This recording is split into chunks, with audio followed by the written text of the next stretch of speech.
Thanks for listening to Gossip with Celebrity, brought to you by Celebrity.com. This week we talk about Angelina Jolie, Monica Lewinsky, and John Mulaney. We end with our weekly feature, The Comments of the Week. The stories, photos, and tweets we talk about can be found at Celebrity.com/podcast under episode 102. Hi, I'm Katie, the founder and editor of Celebrity.com, and I write as Celebrity. And I'm Chandra. I write as Kaiser, and I'm the head writer for Celebrity. Every time. Not every time, just sometimes. So we're going to be taking 2 weeks off, the next 2 weeks for the Met Gala and the Emmys, and we'll be back on October 3rd. And then we're going to do that 3 weeks on, 1 week off. We're taking 2 weeks off in November and 2 weeks off in December for the holidays. Right. So I did the math. Closer. I counted on the little calendar. It took me way too long. Yeah. The holidays are getting closer. It's starting to feel it in the air, too. I know. Well, it's getting a little bit cooler in the evenings and early morning, but it's still going to be pretty warm in Virginia for a while. Yeah, it'll be nice, though. It'll be good for hiking and walking. And I think, fuck it, I'm going to get my Halloween shit out this weekend. I think that's fair. After Labor Day, it's fair to put out Halloween stuff. Yeah. It's bad to put it out before Labor Day. Yeah, once you get into like September, a little bit into September, it's fine. Yeah. The leaves are going to start changing soon. They are. It'll be pretty. So we're going to do the Met Gala Monday. I don't know. It's good that we don't have to stay up really late, but then we have to get up early anyway the next day. The thing I like about the Met Gala is that we don't have to stay up all friggin' night and watching some boring awards ceremony that should have been a lot shorter anyway. Exactly. The only credit goes to the SAG Awards. They were good at making them short. But yeah, and they only did like an hour-long ceremony this year. It was kind of boring. But it was awesome. It wasn't that bad. An hour was good. So, yeah, I'll watch the live stream on Vogue, YouTube, or whatever they're doing. And we just heard today that Rihanna is going to go. Probably. She hinted. Yeah, she's going to host the after party, so she better go to it. I think Anna Wintour's probably begging her to go. She'll go and she'll look fabulous. And this theme is like American Designer Lexicon or something like that. I didn't get the exact name. People are just probably going to wear American designers. Maybe we'll see some red, white, and blue, but I kind of even doubt that. I don't think that's really the theme. It's just wear an American designer. It sounds easy. I think they wanted to like go late on people after they're out of practice. You know, I feel out of practice covering fashion stuff. You've been doing a good job with the Venice Film Festival. I'm not even looking for the photos. It sucks. Like, I know I should be better at it, but... Well, I still follow all of the, like, fashion ID sites on Twitter, so I see this stuff when it pops up, and I'm like, oh, okay, that's interesting. And you cover it. Yeah, the Venice fashion was actually pretty fun. Like, it really felt like people are getting back into normal fashion rhythm, and they really have been enjoying themselves on the red carpet. Now, some of the fashion has been terrible, but they're enjoying themselves. Kristen Stewart. I mean, if you see the video of her, she's like kind of bouncy in her little Chanel nightie, like 70s nightie. But her outfit was just so bad. It was embarrassing. If I worked for Chanel, I would be embarrassed to put one of the major faces of Chanel in that little nightie. In Venice. Yeah. You know, that was the most that Kristen has been photographed in years. And you put her in that tacky little nightie. And what did people say? Did you write that Karl Lagerfeld would be rolling over in his grave or something? Is that what you wrote? Did I say that? I might have. But like Karl Lagerfeld.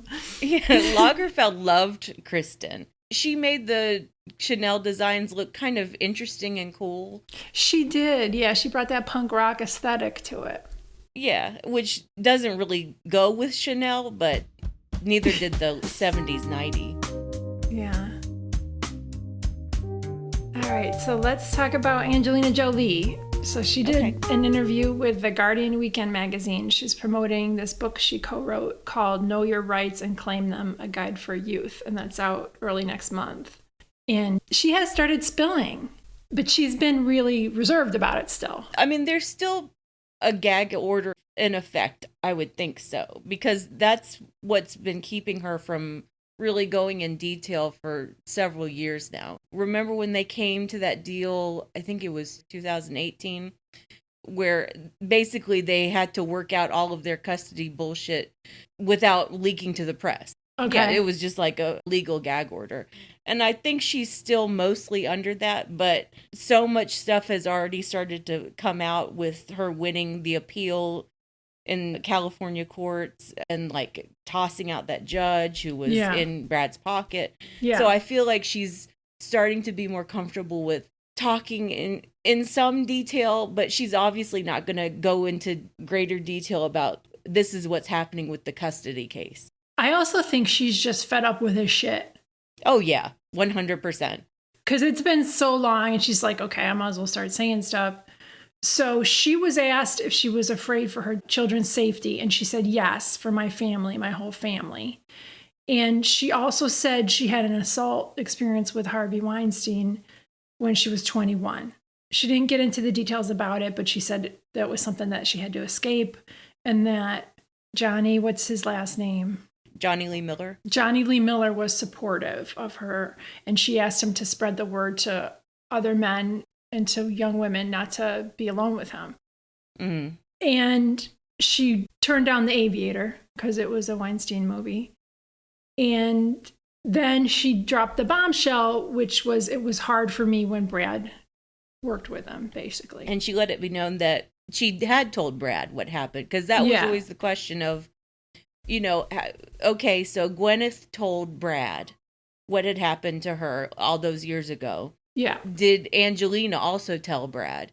And she's like, yeah, he knew. And he still worked with Weinstein twice while we were together. And she said she fought him about it, too.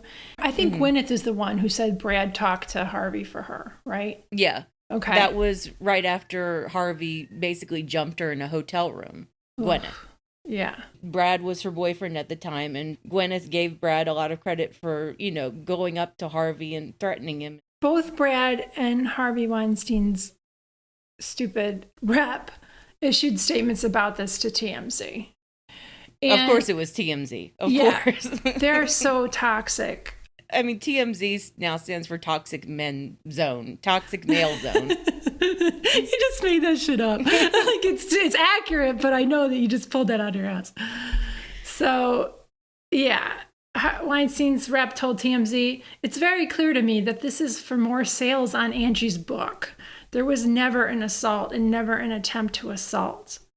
Oh my God. Yeah. That's just despicable. And then Brad's... Well, wait, let's just dissect that for a second. Harvey Weinstein is accusing Angelina Jolie of dropping his name to sell copies of her that books. Makes zero sense. About kids knowing their rights, about refugee children knowing their rights. Yeah. Yeah. She's really desperate for sales for that book.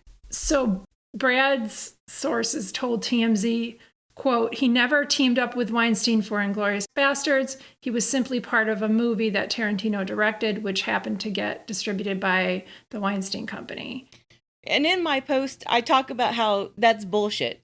It's not like Brad was simply an actor for hire on just some director's picture. Harvey Weinstein and Quentin Tarantino were so connected at that point. Harvey Weinstein took credit for Tarantino's career. And as the Daily Beast points out, which we'll get to in a second, Weinstein was a huge part of how Inglourious Basterds was cut and how it was promoted and the Oscar campaign that went along with it. And then he also worked with him again in 2012 on Killing Them Softly, his Plan B film. So it was distributed by the Weinstein Company. Right. And as you wrote, that denial to TMZ from Brad's side did not include anything about that film, just about Inglourious Basterds. Right. Yeah, when that story was run by Daily Beast about how entangled Weinstein and Pitt were in 2017 during the height of the Me Too movement, Brad's people tried to shut it down. Mm-hmm. That's what Marlo Stern said on Twitter. He said, you know, I was working on this piece and Brad's people tried to shut it down. Like, the actual piece is basically what we knew then. We didn't know if Angelina had told Brad. And so the question around it was, so Brad worked with Weinstein knowing what he knew about Gwyneth, but did he know about Angelina? And now we know. Brad, of course, knew about what happened with Angelina. And none of this is coming from Brad. Like, he never came out during the Me Too movement and said that Harvey was a piece of shit and he regrets working with him as other men who worked with him did. But he never came out and spoke against Weinstein. Right. And Tarantino did say something. Yeah, Tarantino had to like do a huge mea culpa, as did Ben Affleck, as did Matt Damon. Basically, anyone closely associated with Weinstein, even George Clooney. And Clooney, I think, had only done 1 or 2 films with Weinstein. And Kevin Smith was really good about how he talked about it. And he's been donating the royalties from his movies that he did with Weinstein. I remember being very impressed with Clooney as well. With how he spoke about what he knew and when he knew it. It was something that Brad has never done. Because he's still going to cash in and he doesn't want to admit it. No. So we talked about this on Zoom, and this is Karen and Amira. And that whole comment from Harvey Weinstein was simply so disgusting. Commenting from his prison cell where he's convicted of rape. But I never touched her. Okay. Like Brad, like it's kind of like he's been able to skirt around so much and get away with so much. But because this has such a definitive timeline that people know, he can't talk his way out of it. No. I would imagine if someone, tried to assault me and then my husband has no issue with working with this person, I would definitely have a problem with that. It just makes me really wonder and really think about what went on between them behind closed doors. Because the way that she was acting in that interview was like an abuse victim. And not in the sense of like, oh, she couldn't talk about it because of the legal stuff, but just like the way that she was responding to things. I found it very much like someone who has dealt with maybe not physical abuse, but definitely emotional and psychological abuse while in that relationship. Yeah. And the fact that he would do something like that tells you what the dynamic was between them at that point. It says a lot about what the dynamic was. Yeah. And whatever happened on that plane was like, I'm done.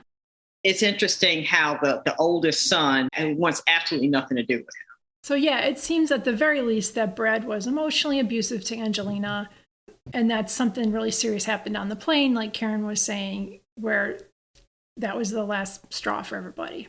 Yeah, I genuinely believe that Brad was badly emotionally abusive to Angelina and probably the kids too. And it wasn't simply about his alcoholism. Look what he's doing with the court case. Right. It's Johnny Depp normal. Level. It is. Yeah. And I think that's another reason why Angelina is talking more these days, is because she's been getting the blame for years for quote unquote dragging this out and keeping Brad from his kids. And her message is always like, this is going to take as long as it takes. And he's the one slow walking a lot of this shit. It's true. He's slow walking the financial stuff massively. They still haven't even dealt with any of that. Yeah, he's being legally abusive to her. Yep. And dragging this out. It's no wonder the kids want to stay away from him. All right, let's talk about Monica Lewinsky. All right. You want me to do it? Yeah, you wrote this one. All right. So the whole reason that we're talking about Monica Lewinsky this week is because of American Crime Story, Impeachment, which is the new miniseries by Ryan Murphy and his collaborators. And this impeachment miniseries has been in the works for years. I remember them announcing it when Trump was being impeached for the very first time. That's how far back it was, and how inappropriate it is to keep on relitigating all of this mess. That's just my personal opinion. No, you're right. So American Crime Story Impeachment involves everything about the Clinton impeachment, from his affair with Monica Lewinsky to the Paula Jones case and the Ken Starr investigation, everything basically. Yeah. And Beanie Feldstein plays Monica Lewinsky. And yet the real Monica Lewinsky is doing so much press for this series because she's a producer on it. And she had a big say in how the story is told and presented. It feels very revisionist history just from the press around it. Yeah. And her interviews about it are also very revisionist history. Exactly. And she gave 2 big interviews this week. One was for the Today Show and then for People magazine. And the quotes from both the interviews were unsettling. Like, Yeah. And it's just like, can she move on? Maybe not. No. Yeah, like, I understand that she is defined by this. Obviously, I think a lot of us will define her by this.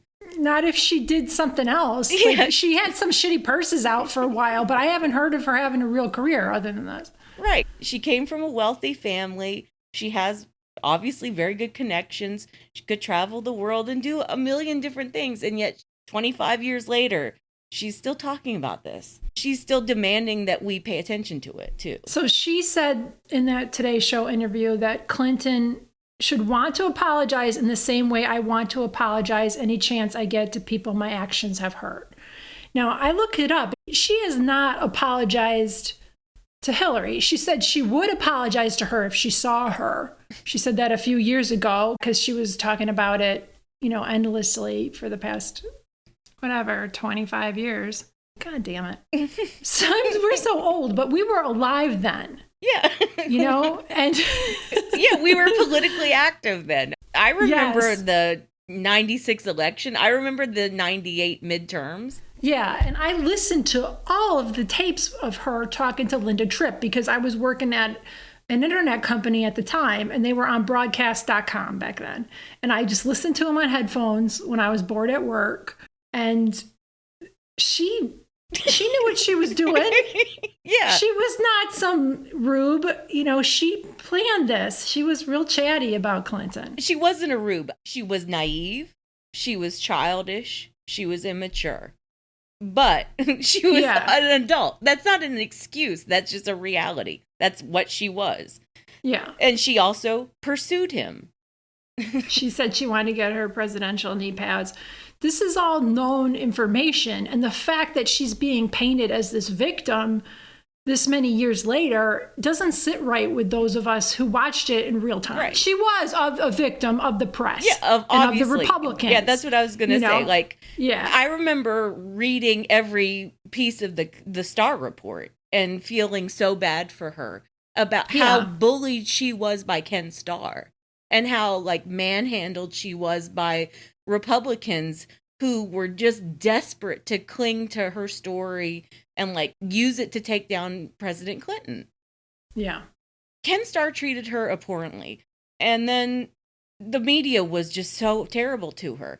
If you want to frame it as Monica Lewinsky is a victim of Ken Starr and the media and the right-wing machinery, yes, she absolutely was. Yeah. But to paint it as, it's this intense power struggle between Bill Clinton and Monica. No, it never was. She was massively inappropriate with him in the White House. She made a decision when she was more than of age, graduated from college already. Was it very inappropriate of Clinton? Yes. Was it an abuse of power? Yes. But own up to your part in it and don't frame it like you were some victim. Yep. So we talked about this on Zoom, and this is Amira, Courtney, and Karen. So many arguments. She was 22. She was a child. And it's okay, if she was a Black woman, or if you feel that way, why don't you feel that way about Sha'Carri Richardson? Was she a child? Because she's a year younger than what Monica was, and she was dealing with the death of her mother, and you were saying that she was an adult and should be responsible. And then making it about Hillary being the bad guy. I had a woman literally say to me, she stays, so she's just as responsible as Bill. I said, how is your brain working that out? How? You can argue that you wouldn't have stayed, and that's fine. I wouldn't have stayed either. But I'm trying to figure out, how are you making Hillary a villain for something her husband did?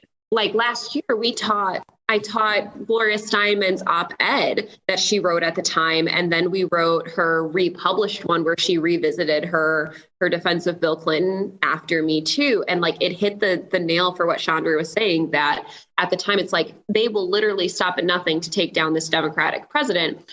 She knew what she was doing. Sure, there was an abuse of power, but at the same time, the bad stuff that happened to her was more how the media treated her rather than Bill. Bill just didn't protect her. Like, both things can be true. The power dynamic was, but she willingly, doggedly pursued him. And I was reading some of the comments of stuff that I didn't know about how he broke it off and she basically stalked him and was keeping the dress to blackmail him. The dress thing says it all to me. Who keeps a dress like that? Like, who does that unless you're really trying to plan something? Her whole plan was to get into the White House and have an affair with that man, literally.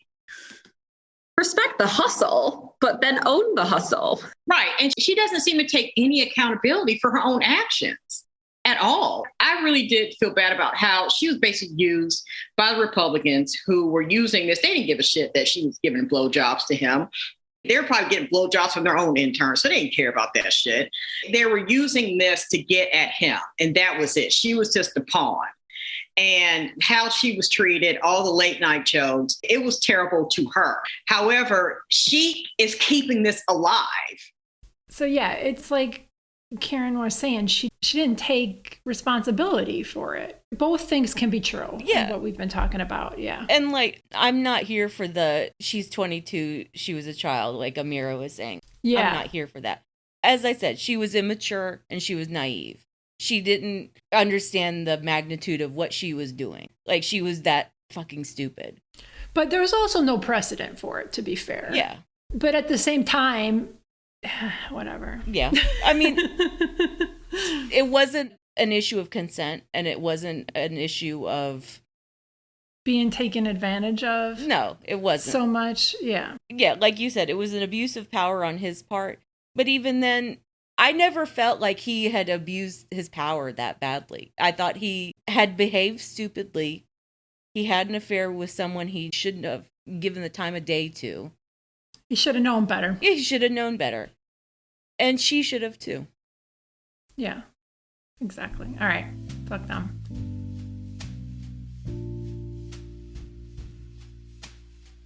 Another couple we give zero shits about are John Mulaney and Olivia Munn. Ugh. And if you want to hear more about Olivia Munn, listen to episode 15. That's when we talked about this woman. I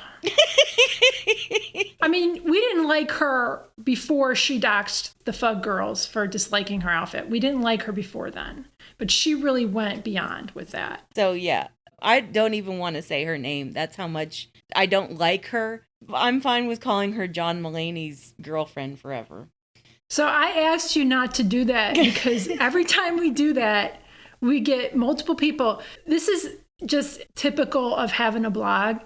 It doesn't matter what you write in the first fucking line of the story. People do not read it and just knee jerk to the title. And I've tested this before, and you told me not to do it. Do you remember when I did a story on Evan Rachel Wood?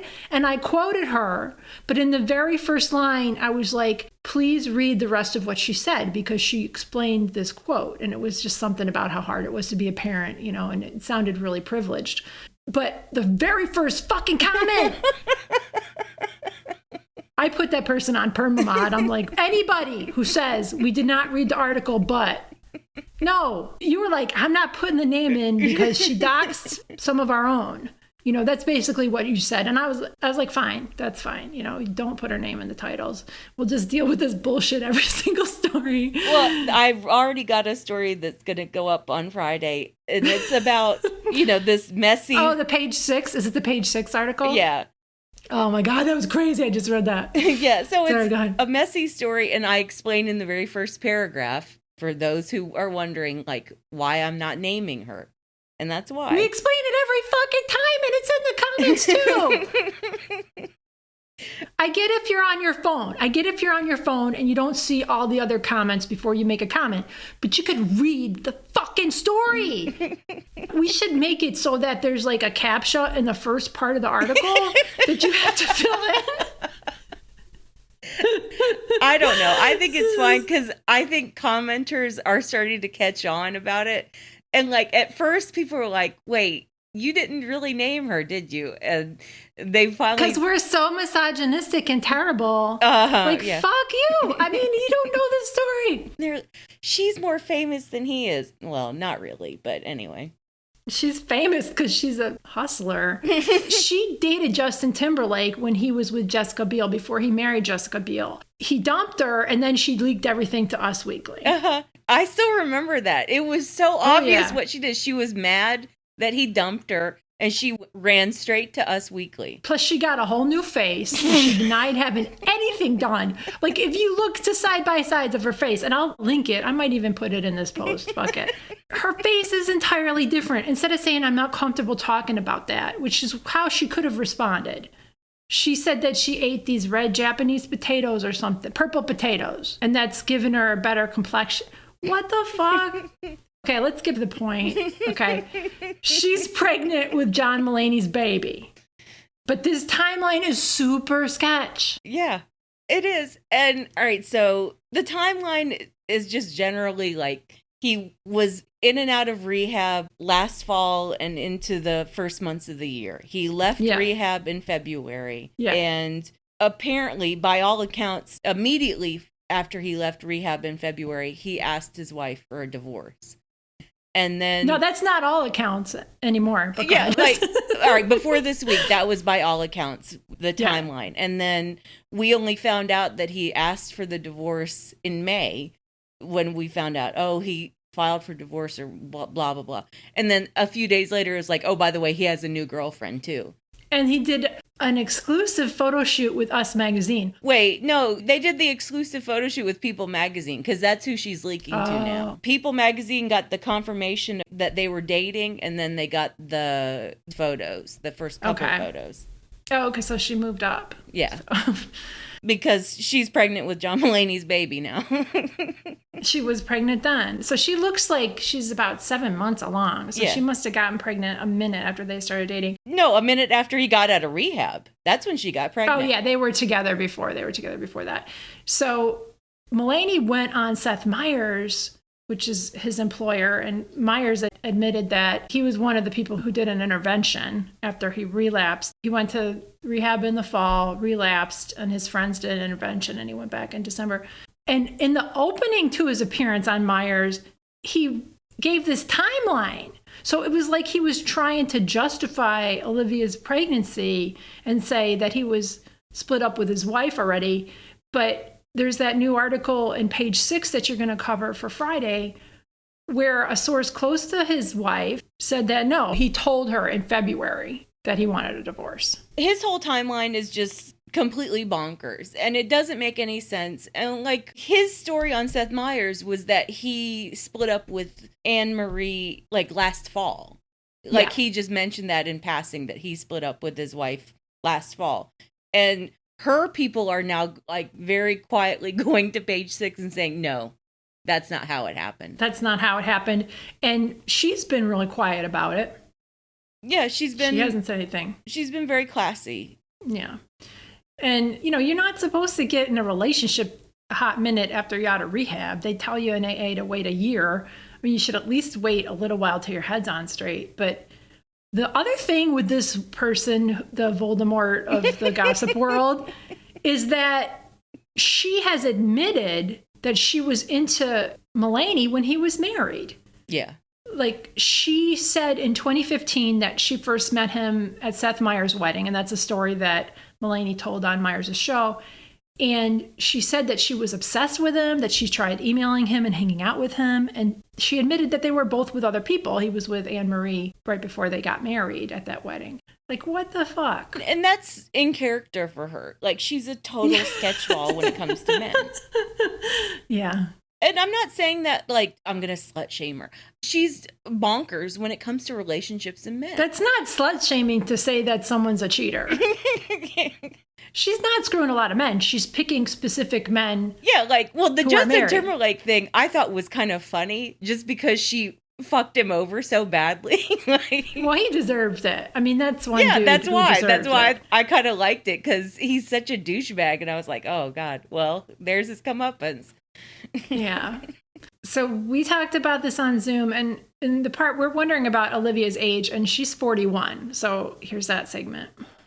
Speaking of assholes, did anyone watch John Mulaney on Seth Meyers last night? I have been itching to talk about that. He seems like a mess, like still. I saw that. Yeah.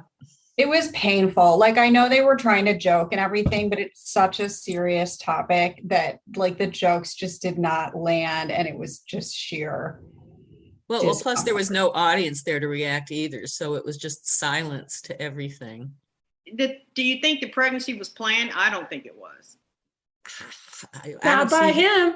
No, he said he didn't want kids. So no, it wasn't planned by him. It might have been planned by her. I can't imagine. It was so quick. My God. How old is she? She's in her, late 30s, early 40s? I think she and I are the same age, yeah. Yeah, so she wants a baby. I mean, she talked about having her eggs frozen. She even talked about it on a podcast that I listened to. So she was definitely planning to have kids. That's me you hear yelling, not by him, when Karen asked if the pregnancy was planned. I usually cut my stupid self out of these, but we needed that for context. Yeah, I think that she orchestrated a lot of this. And I'm not usually like, oh, the woman is maniacal and she's planned all this. I think Olivia planned all this. Yeah, I mean, she kind of admitted it. And he has said multiple times in his stand-up that he doesn't want kids. Yep. So, oh well. Good luck. You're going to need it, yeah.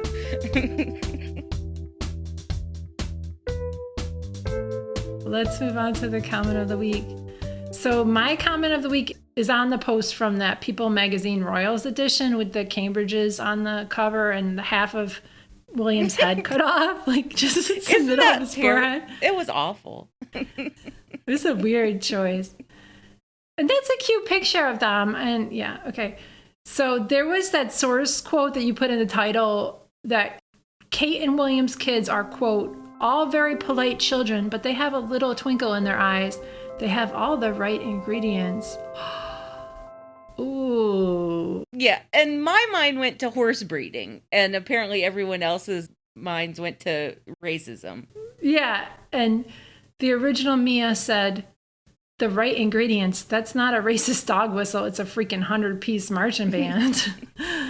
And Tanisha retweeted that, and she wrote the white ingredients. I thought that's Oya. She writes with us. I thought that was hilarious. It's so funny.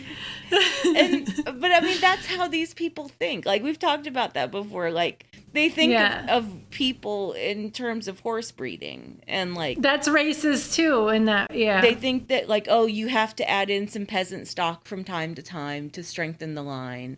And like, these kids have the right ingredients because Kate's family is made up of so many commoners, and that's good hearty stock. They write like that too. Exactly. And the stuff that they wrote about Meghan was terrible. Yeah. Thicken the royal bloodline. They even talked about it on the Oprah special.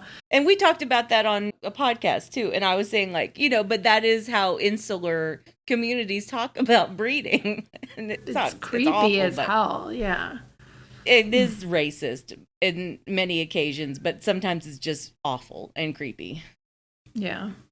All right. And my comment of the week is from the Cambridges are suddenly keen about diversity at their Royal Foundation. And like their Royal Foundation had some sort of like annual report, and they made specific mention about how they were going to really focus on diversity and be keen about diversity from here on out. And Beck's one said, I think they will hire one non-white person in a very visible role, literally visible, like someone who will attend events with them, so that there are some photo ops, and then the said person will probably realize what a shit show everything related to the Cambridges is, and will get the hell out of there as soon as possible. I think that's exactly what's going to happen. And they use Black people in a lot of photos as and props. A lot of events.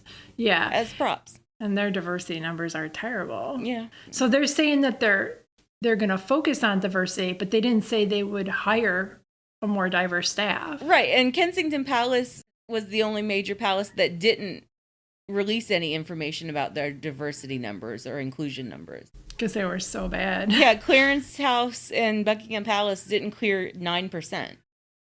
Kensington Palace, I don't think they have any people of color working in that palace. Damn.